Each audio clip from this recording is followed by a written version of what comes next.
महाराष्ट्रानंतर पूर्ण देशामध्ये दिव्यांगांचं संघटन आणि कामगारांचं संघटन आम्हाला निर्माण करायचं आहे. ज्या पद्धतीनं महाराष्ट्रात दिव्यांग मंत्रालय तयार झालं तर राज्यात सुद्धा देश पातळीवर एक दिव्यांग मंत्रालय निर्माण झालं पाहिजे, हा आमचा प्रयत्न राहणार आहे. त्यासाठी सध्या आम्ही किशोरजी यांना इतकी जबाबदारी देतोय गोव्याची, आणि एक संघटन बांधण्याला आम्ही आजच्या रोजपासून सुरू करतोय, आणि तेवढंच एक येण्याचं कारण आहे. तुम्हाला काही प्रश्न असेल तर ते विचारा. एकीकडे गोवा सरकार चांगल्या प्रकारे काम करते, नुकताच पर्पल फेस झालाय, मग महाराष्ट्रातनं गोव्यात येऊन अशा प्रकारे काम करण्याचा काय प्रयत्न? ते देश पातळीवर आपल्याला करायचं आहे. आपण महाराष्ट्र गोव्यापुरता विचार करत नाही आहे, तर देश पातळीवर दिव्यांग मंत्रालय होणं गरजेचं आहे. आता आपण एकंदरीत अल्पसंख्याक विभाग नेमला गेला आहे केंद्रामध्ये सुद्धा, तर केंद्रामध्ये सुद्धा एक दिव्यांग स्वातंत्र्य मंत्रालय होणं गरजेचं आहे, आणि त्याच्यासाठी एक संघटन देशभर निर्माण करावं हा त्याच्या मागचा हेतू. आपलं गोव्यामध्येच काम चालू आहे का आणखी दुसऱ्या स्टेटमध्ये तुम्ही काम? तर सध्या एमपीला आहे, नंतर गोवा, महाराष्ट्र, धीरे धीरे सगळे राज्य. एकीकडे महाराष्ट्र बघितलं तर दिव्यांग मंत्रालय हे सरकारच्या अखत्यारीत आहे. गोव्यामध्ये काम करताना पक्षाच्या वतीने करणार आहेत की वैयक्तिक? पक्षाच्याच वतीनं. आता पहिले संघटन निर्माण करू, एक राज्यभर देशभर एक ताकद निर्माण करायची आहे, आणि त्याच्यातून काही महत्वाचे निर्णय जसं आता आपण 21 दिव्यांगाचे प्रकार त्याच्यामध्ये घेतले, पण मूळ जे दिव्यांग आहे, अस्थिव्यंग असेल, मूकबधीर असेल, अंध असेल, त्यांना जो आरक्षणाचा कोठा जो आहे तो फार कमी दिला जातो. अनेक मुद्दे आहेत त्यावर आपल्याला एक केंद्र स्तरावर त्याची पूर्तता मागणी करण्यासाठी देश पातळीवर होणं गरजेचं आहे. दिव्यांगाचं संघटन म्हणून जेव्हा ते राज्यात काम करायला आता नवीन बघताय, तेव्हा राज्यातले जे दिव्यांग आहेत त्यांच्या अडचणी किंवा समस्या तुम्ही जाणून घेतल्या का? नाही, पहिले आता सुरुवात करतो आहे, या माध्यमातून माहीत होईल, आणि मग ही सगळे लोक त्याचं एकत्रित संघटन माहिती घेऊन पुढच्या वेळेस मग त्यांच्यासोबत आपण चर्चा करू. कारण इकडचं जे सरकार सोशल वेलफेअर खूपच म्हणजे प्रभावित, उलट इथल्या पण चांगल्या गोष्टी देशभर देता येईल.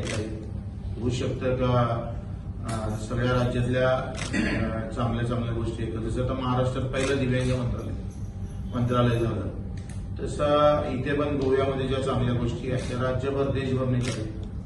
महाराष्ट्रामध्ये ज्यावेळी दिव्यांग मंत्रालय सुरू झालं त्यावेळी सरकारची साथ होती, काही राजकीय साथ होती. भविष्यात कशी राहणार आहे महाराष्ट्राच्या बाबतीत? नाही, महाराष्ट्रात काही अडचण येणार नाही. उलट अधिक ते मजबूतीनं मुख्यमंत्र्यांनी शिंदे सांगितलं की यामध्ये अधिक चांगल्या प्रकारचं धोरण आणि चांगल्या योजना देण्यासाठी आम्ही आर्थिक मदत कुठेही कमी ठेवणार नाही. जेवढी रिक्वायरमेंट आहे तेवढी देऊ. गोवा सरकार देण्यासाठी जे काम करतात, मला वाटतं गोवा सरकार कमी पडत आहे. नाही, असं नाही म्हणायचं आहे. गोवा कमी पडतं याच्यासाठी आम्ही हे निर्माण करत नाही, तर इथल्या काही चांगल्या गोष्टी आहेत ते देशभर कशा नेता येईल हा एक प्रयत्न आहे, आणि एक संघटन चांगलं देशभर कसं निर्माण होईल याचा आपला प्रयत्न.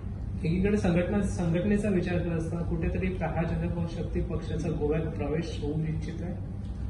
नाही, आता दोन्ही गोष्टी आहेत. एकतर संघटन म्हणून कामगारासाठी जे आपण पाहतोय का आज सगळ्यात मोठी अडचण अशी आहे का जो अधिक कष्ट करतं त्याला सगळ्यात कमी त्याचं मूल्य भेटतं, आणि कमी कष्ट करणाऱ्याला जास्त मूल्य भेटतं. त्याचं सुद्धा सांगड घालणं फार महत्वाचं आहे. एक मोठी तफावत आहे. जे बिल्डिंग या कामगारांना बनवली असेल त्याला भेटणारं रोज मजुरी, आणि या बिल्डिंगवर ज्यांनी इंजिनिअरिंग ज्यानं देखभाल केलं त्याला भेटणारी मजुरी, ही प्रचंड तफावत आहे. त्यावर सुद्धा आम्ही काम करतो आहे. म्हणजे कामाप्रमाणे काम पाहिजे पण ते मिळत नाही. मजूर कामगाराच्या वाट्याला जे यायला पाहिजे ते भेटत नाही. त्याच्यासाठी कामगार आणि दिव्यांग मंत्रालय, दिव्यांग असं एक दोन विषय घेऊन आम्ही देश पातळीवर काम करतो. पुढे सत्ता स्थापन झाली, आत्ताच नुकताच शपथविधी झाल्या, कुठेतरी बच्चू कडू नाराज असल्याचं बोललं जाते. मी नाराज व्हायचं काही कारण नाही आहे. कारण मला या सरकारमध्ये दिव्यांग मंत्रालय भेटलं ही आमच्यासाठी सगळ्यात मोठी गोष्ट आहे. लोक मंत्रीपद मागत होते, आम्ही मंत्रालय घेतलं. आता याचे अनेक मंत्री होईल, त्यात नाराजीचं काही कारण नाही आहे. पण एकंदरीत जे वातावरण चालतंय आहे त्याच्यामध्ये राष्ट्रवादीनं आम्हाला घात केला. राष्ट्रवादीच्या अडचणीमुळे आम्ही शिवसेना सोडून नवीन गट तयार केला आणि पुन्हा राष्ट्रवादी त्यामध्ये सामील झाल्यामुळं जे काही आमदारांमध्ये नाराजी दिसतं सूर आहे तो आम्ही बोलून दाखवलेला आहे का त्यांची मोठी गोची झालेली आहे. आमदारांना आपण सांगत होते का राष्ट्रवादीनं आम्हाला इकडे निधी दिला नाही, त्यांना आम्हाला कमी करण्याचा प्रयत्न केला आणि तीच राष्ट्रवादी जेव्हा आता सरकारमध्ये सामील होते तेव्हा एक अडचण निर्माण होत आहे आणि त्याची थोडंसं नाराजीचा सूर आहे. महाराष्ट्रामध्ये जे ऍक्सेसिबिलिटी असायला पाहिजे ना, जे दिव्यांग यांना ते पूर्ण गव्हर्नमेंट याच्यामध्ये खरं तर आपण पाहतोय का 2016चा कायदा आपण जेव्हा प्रयत्न केला, आम्ही दिल्लीला जाऊन आंदोलन केलं आणि त्याच्यानंतर 2016चा कायदा आपण अंमलात आला. आता या याच्यातून पहिले तर 1996च्या कायद्याचं अंमलबजावणीच काही व्हायची. त्यानंतर आम्ही 81 शासन निर्णय काढले सरकारकडून. मग मानधनवाढीपासून असू दे का शिष्यवृत्तीपासून या सगळ्या गोष्टी आपण चेंज करत गेलो. आता प्राथमिकता दिव्यांगाचं एज्युकेशन, त्याचं हेल्थ आरोग्य आणि त्याचा रोजगार या 3 गोष्टीवर आपण या एका वर्षात पूर्ण काम करतोय आणि एक चांगला कार्यक्रम राज्याला देऊन मग तो देशापर्यंत नेण्याचा प्रयत्न करतो. सरकारी जॉबमध्ये काय रिझर्वेशन तसं ठेवलं रिझर्वेशन आहे आता 5% आहे, 4% आहे. पण 4% कमी आहे वाटत नाही. निश्चितच कमी आहे. कारण एकंदरीत काय झालंय का मी जेव्हा अकोल्याला पालकमंत्री होतो तर तेव्हा आम्ही जेव्हा घरोघरी जाऊन सर्व्हे केला तर ते रेकॉर्डवर 7,000 दिव्यांग होते आणि त्याच्यानंतर घरोघरी सर्व्हे केल्यानंतर तो 47,000 होते. एवढा फरक आहे. काही दिव्यांग जाऊ शकले नाही, नोंदच करू शकले नाही आणि त्याच्यामुळे ही जी तफावत आहे ही प्रचंड मोठ्या प्रमाणात आहे. हे एकंदरीत पूर्ण महाराष्ट्राची जनगणना म्हणजे घरोघरी जाऊन सगळी गणना होईल आणि त्याच्यातून जो आकडा येईल त्यानुसार मग आपण पर्सेंटेज वाढवू आरक्षण.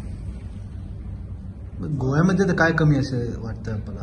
तर तेच अभ्यास आम्ही केला नाही. ही सगळे आमचे किशोरभाई सगळे टीम काम करत त्याच्यावर आणि त्याच्यातून मग आपण प्रत्येक राज्याचा एक अलग अजेंडा असू शकतो किंवा देशाचा एकत्र अजेंडा आपण तयार करतो. मुख्यमंत्र्यांची भेट घेणार तुम्ही? सध्या तर काही घ्यायचं कारण नाही आहे. पहिले आम्ही सुरुवात करतो आहे. 1 महिन्यानंतर मग आपण तो विषय घेऊन जाऊ. और इधर ये फॉर्म करणार कमिटी फॉर्म करणार. कमिटी फॉर्म असेल 15 दिवसात. कुठेतरी बोललं जाते की आपली शाखा सुरू करते आणि त्या माध्यमातून प्रहारचे आपण प्रहारचे काम सुरू करतो आहे. त्यासोबत आमचे 2 जे काही महत्वाचे कार्यक्रम राहिले आहे, एक तर दिव्यांग बांधवाचं आणि दुसरं काम करायचं, ते 2ही काम आपण एकत्रित सुरू करू. तर भाजपसोबतच राष्ट्रवादीसोबत म्हणजे सध्या तुम्ही महाराष्ट्रामध्ये भाजप सोबत आहात. भाजप किंवा शिंदे सरकारचे आम्ही शिंदे सरकार सोबत आहे. शिंदे साहेबांमुळेच आम्ही खरं तर मूळ बाळा उद्धव साहेबांना सोडून आम्ही शिंदे सोबत गेलो आहे. आता शिंदे साहेब भाजप सोबत जाणार मला माहित नव्हते पण ते गेले. आता कुठेतरी गोची होते शिंदे सरकारने आणि त्या थोडे गोचिवाचं कारण नाही. काय झालंय, आमचा स्वतंत्र पक्ष आहे, त्यांना गोचिवाचं काही कारणच नाही. याच्यातली सगळ्यात मोठी उपलब्धी आहे दिव्यांग मंत्रालय. आम्हाला कामाशी एक मोठं काम झालं आणि देशातलं पहिलं मंत्रालय झालं म्हणून गोचिवाचं काही कारण नाही. काही गोष्टी नकारात्मक जरी झाल्या असेल तरी त्याच्यातून पॉझिटिव्ह आपण पाहतोय ते मंत्रालय निर्माण झालं आहे. ही त्याच्यातलं सगळ्यात सकारात्मक गोष्ट आहे आणि याच्यातच आमचा आनंद आहे. मी गेले 15 वर्ष काम करतो आहे दिव्यांगांसाठी. 300-350 गुन्हे दाखल झाले. हे सगळं करत असताना कित्येकदा जेलात गेलो आणि आज त्याच्यातला सगळ्यात महत्वाचं म्हणजे ज्याचं मी आंदोलन करत होतो त्या दिव्यांगासाठी 81 शासन निर्णय तर काढले. आम्ही दिव्यांग मंत्रालय निर्माण केलं, त्याचं मी अध्यक्ष पण झालो आणि आता त्याची पुढची एक वाटचाल अत्यंत महत्वाची आणि ताकदीनं करायची. तुम्ही शिंदे गटासोबत आहात पण शिंदे गटाचे काही आमदार नाराज आहेत. त्यात बच्चूकडूंचं नाव कुठेतरी पुढे येतं. मी नाराज नसण्याचं, मी नाराज राहत नाही झालो तर मग वाटोळ केल्याशिवाय राहत नाही. भेटून त्यांच्या समस्या जाणून घेण्याचा काही विचार आहे? 15 दिवसामध्ये आपण पुन्हा यांना वेळ देऊ आणि मग सगळ्यांशी चर्चा करून मुख्यमंत्र्यांशी चर्चा करून आपल्या समाज कल्याण कार्यालयाशी मंत्रालयाशी आम्ही चर्चा करू आणि मग इथल्या काही गोष्टी महाराष्ट्रात नेता येईल, महाराष्ट्रातल्या काही गोष्टी इकडे आणता येईल. आपले हा शेवटचा घटक आहे. ह्या राजकीय दृष्ट्या याच्याकडे कोणाची नजर जात नाही, कारण मतदारामध्ये यांची संख्या फार कमी आहे. त्याच्यानं राजकीय पुढारी दिव्यांकडे जाताना फार विचारपूर्वक, म्हणजे त्याचं न जाण्याचं कारण ते होतं का राजकीय अस्तित्व निर्माण झालं नाही आणि त्याच्यामुळे त्यांच्यासाठी पाहिजे ते खरं यंत्रणा उभी राहिली पाहिजे ते उभी राहिली. म्हणून हा सगळा अभ्यास करून एक देशासमोर एक चांगला अहवाल पाठवतो. पण या माणसाला राजकीय रिझर्वेशन भेटायला पाहिजे असं वाटतं आपल्याला? हा आवश्यक आहे. राजकीय रिझर्वेशन जर विधान परिषदमध्ये शिक्षकांसाठी आमदार असेल तर दिव्यांगासाठी सुद्धा एक किमान राज्य पाहून 1-2 MLA गेले पाहिजे. सर, कामगारांचे प्रश्न हाताळण्याविषयी तुमच्या कामगाराच्या बाबतीत जे कायदे आहे, एखाद्या कंपनी जेव्हा आपण लागतोय तर लागल्यानंतर थोडा पगार वाढ म्हटलं त्यानं तर लगेच कंपनी काढून टाकतो. आता कंपनी काढण्याचा अधिकार कंपनीला जो दिलेला आहे, इथंच त्या कामगाराचं मरण आहे, त्याचा आवाजच दाबण्याचा प्रयत्न होत आहे. त्या कायद्यामध्ये थोडी दुरुस्त करून त्याला सरळ सरळ काढण्याचा अधिकार डायरेक्ट कंपनीला न देता त्याची जिल्हा स्तरावर समिती असावी. समितीतून ते जर योग्य वाटलं तर मग त्या कामगाराला काढता येईल. एक एवढा बदल झाला तरी एक मोठं काय नाही, आता अभिनंदनच करावं लागेल. आम्ही सोबत आहोत, त्यांचं स्वागतच करावं लागेल. आणि आम्हाला माहिती आहे का शिंदे साहेब असल्यामुळे अजितदादांची फार जे काही आमच्यासाठी निधी वाटपाच्या बाबतीत संघर्ष व्हायचा, तो मुख्यमंत्री आता आमचे मजबूत आहे, त्याच्यानं तो संघर्ष होणार नाही. पण अर्थ खातं त्यांच्याकडे गेलेलं आहे. अर्थ खातं जर गेलं तर मुख्यमंत्र्याचे आपले पावर असतं.